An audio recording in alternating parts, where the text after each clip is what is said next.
વિદ્યાર્થીઓ, ત્યાર પછી આપણે દાખલા નંબર 6 જોઈએ.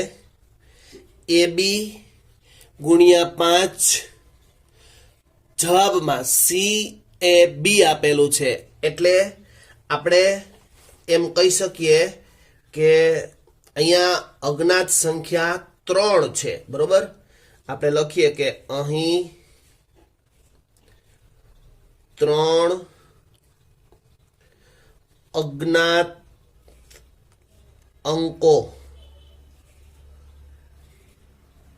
છે જે A, B અને C છે. બરોબર, 3 અંકો A, B, C એ અજ્ઞાત અંકો છે. અજ્ઞાત અંકો એટલે જેને આપણે જાણતા નથી એવા, જેનું જ્ઞાત નથી, જ્ઞાન નથી એવા, જેમની કિંમતો શોધવાની છે.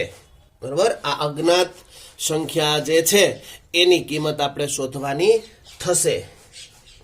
હવે આપણે જોઈએ અહીંયા પેલા એકમના સ્થાનનો ગુણાકાર કરીએ. બરોબર, એકમના સ્થાનના અંકોનો ગુણાકાર કયો? તો કે B ગુણ્યા 5. બરોબર, 5 ગુણ્યા B છે. બરોબર, એકમના અંકોનો ગુણાકાર એટલે આ B ગુણ્યા 5, જેનો ગુણાકાર, બરોબર, જેનો ગુણાકાર શું આવે છે? B. બરાબર, જવાબમાં આપણને B આપેલું છે એટલે આપણે લખીએ કે જેનો ગુણાકાર B છે. માટે B એ 0 કે 5 હોઈ શકે. હવે આપણે કહી શકીએ ને, કારણ કે 0 હોય તો 0 ગુણ્યા 5 કરીએ આપણે, એટલે 0 કે 5 હોઈ શકે એવો આપણે અંદાજ લગાવીએ. બરોબર, આપણને જવાબમાં B આપેલો છે એટલે તો આપણે જોઈએ કે હવે B બરાબર આપણે 0 કે 5 ની વાત કરી છે, તો આપણે જોઈએ કે દાખલા તરીકે જો B બરાબર 0 હોય તો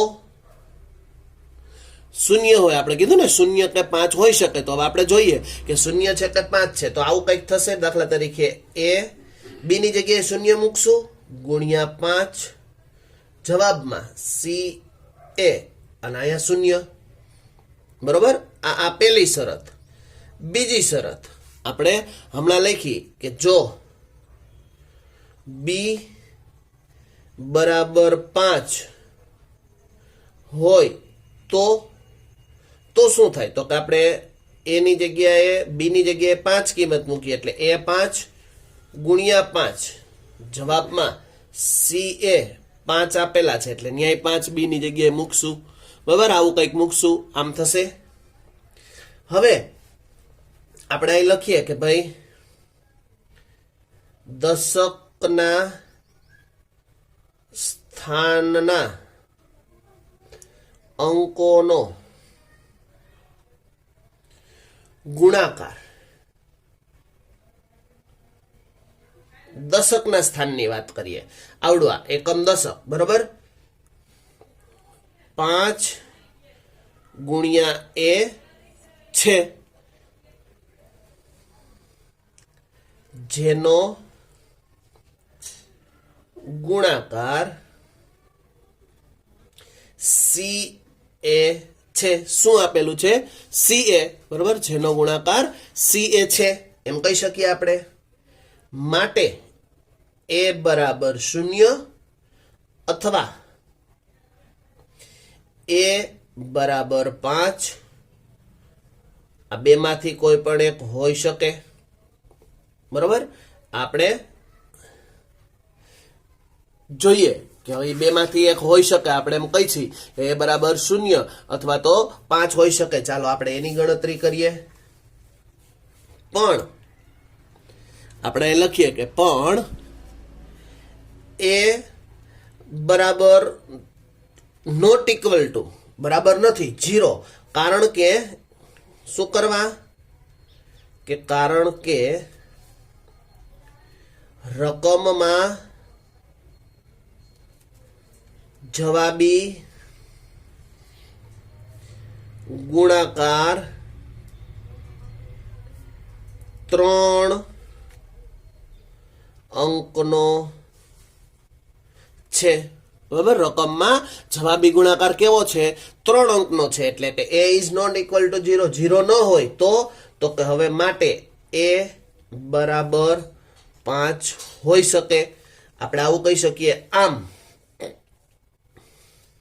રકમ કેવી થશે?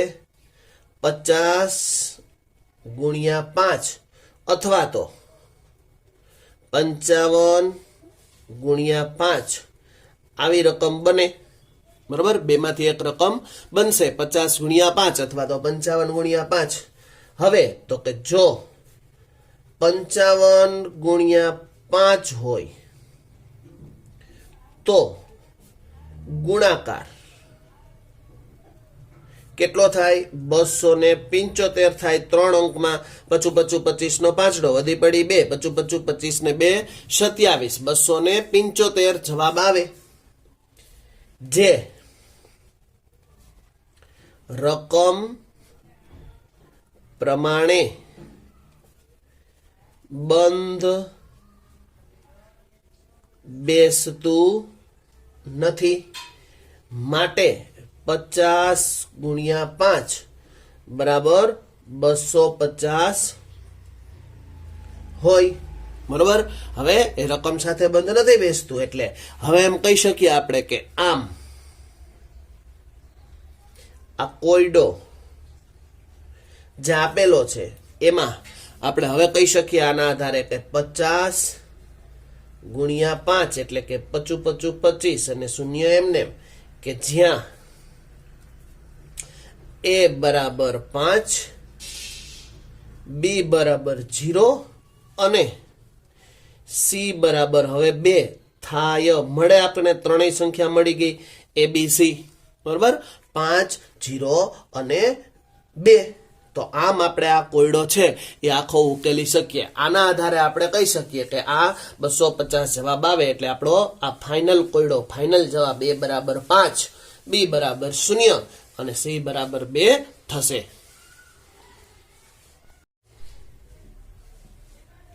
નેક્સ્ટ દાખલા નંબર 7 જોઈએ. ab ગુણ્યા 6 જવાબમાં b b b triple b 3b એ b અને b એટલે કે અહીંયા આપણે કહી શકીએ કે સૌથી પહેલા તો અહીં બે અજ્ઞાત અંકો છે a અને b. આ બે અજ્ઞાત અંકો છે જેને આપણે શોધવાના થશે, જેમની કિંમતો શોધવાની છે. બરોબર, આ બંને અંકોની કિંમત આપણે શોધવી પડશે. હવે લખીએ આપણે કે અહીં એકમના સ્થાનમાં ગુણાકાર એકમના સ્થાનમાં b ગુણ્યા 6 છે એમ આપણે કહી શકીએ. બરાબર, b ગુણ્યા 6 જેનો ગુણાકાર b છે. જવાબ કેવો આવે છે? b આવે છે, જેનો ગુણાકાર b છે. હવે જો b બરાબર 2, 4, 6 કે 8 હોય તો b ગુણ્યા 6 બરાબર b થાય. બરાબર, આપણે અહીંયા 2 ની વિભાજ્યતાની ચાવી લગાડીએ તો સૌથી પહેલા આપણે એમ કહી શકીએ કે આમ ટ્રિપલ b b b અને b ની શક્ય કિંમતો 2 લગાડીએ તો 222, 4 લગાડીએ તો 444, 6 લગાડીએ તો 666, કે પછી 8 લગાડીએ તો 888 હોઈ શકે. બરોબર, હોઈ શકે, આપણે આવું કહી શકીએ. આગળ વધીએ દાખલામાં. હવે જો આપણે એમ કહીએ કે હવે 222 ભાંગ્યા 6 તો કેટલા આવે? 37. બરાબર, ભાગાકાર કરીએ તો 444 ભાંગ્યા 6 તો કેટલા આવે? 74. 666 ભાંગ્યા 6, 11 6 66, 111. 888 લઈએ, ભાંગ્યા 6 કરીએ તો 148 જવાબ આવે. 37, 74, 111 અને 148 આટલા જવાબો આવી શકે. હવે આપણે લખીએ કે આમાં 222 એ બી માં બંધ બેસતું નથી. વળી 666 અને 888 પણ અશક્ય છે. કેવું છે? અશક્ય છે.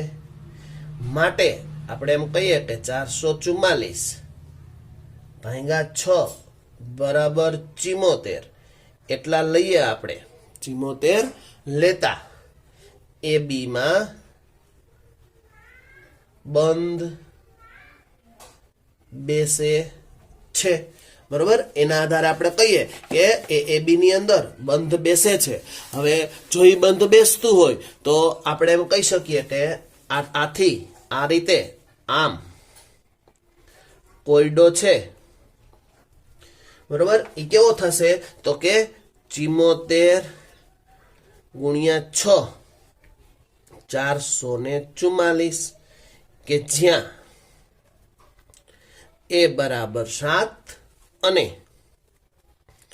બી બરાબર 4 ફાઇનલ સંખ્યા છે. તો આ આધારે આપણે કહી શકીએ કે આ કોયડાને ઉકેલવો હોય 74 ગુણ્યા 6 444, કે જ્યાં એ બરાબર 7 અને બી બરાબર 4 હોઈ શકે. આના આધારે આપણે 444 ત્રણેય બી એટલે કે ત્રણેય 4 એક સરખી સંખ્યા આવી શકે. એટલે આપણે એવું કહી શકીએ કે આ વસ્તુ છે એ ફાઇનલ રાઈટ છે, સાચી છે. એના આધારે આપણા દાખલાનો જવાબ આવી શકે છે.